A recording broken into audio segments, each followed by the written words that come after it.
which means exactly the same you feel when you hear the words, "I have a dream."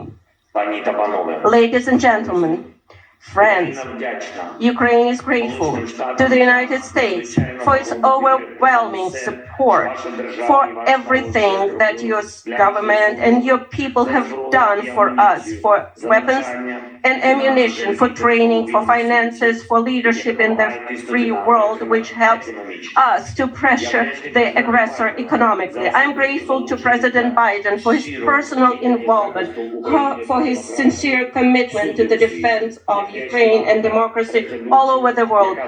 I am grateful to you for the resolution which recognizes all those who commit crimes against Ukraine, against the Ukrainian people as war criminals. However, now, it is true, in the darkest time for our country, for the whole Europe, I call on you to do more. New packages of sanctions are needed constantly, every week, until the Russian military machine stops. Restrictions are needed for everyone on whom this unjust regime is based. We propose that the United States sanctions all politicians in the Russian Federation who remain in their offices and do not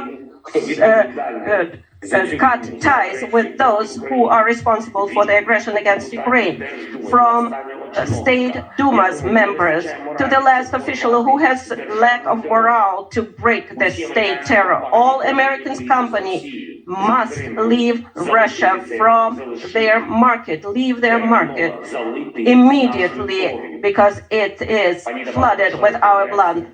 Ladies and gentlemen, members of Congress, please take the lead. If you have companies in your districts who finance the Russian military machine leaving business in Russia, you should put pressure. I'm asking to make sure that the Russians do not receive a single penny that they use to destroy people in Ukraine.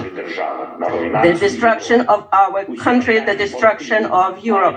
All American ports should be closed for Russian goods.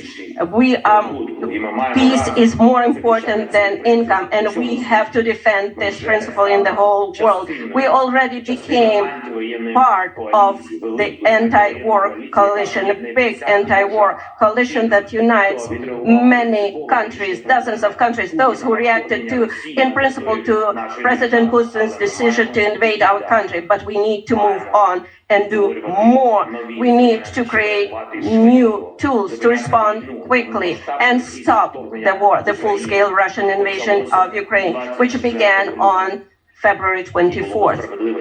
And it would be fair if it ended in a day, in 24 hours, that evil would be punished immediately. Big screen, so today, the world does not have such tools.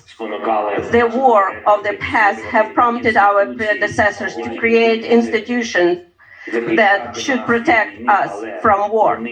But they, unfortunately, don't work. We see it, you see it, so we need new ones, new institutions, new alliances, and we offer them.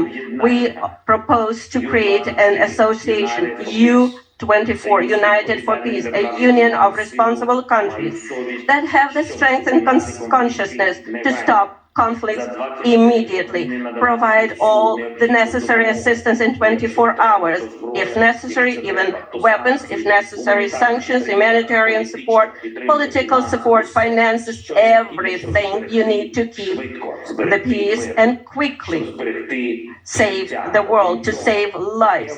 In addition, such association, such union could provide assistance to those who are experiencing natural disasters, man-made disasters, who fell victims to humanitarian crisis or epidemics. Remember how difficult it was for the world to do the simplest things, just to give vaccines against COVID to save lives, to prevent new strains.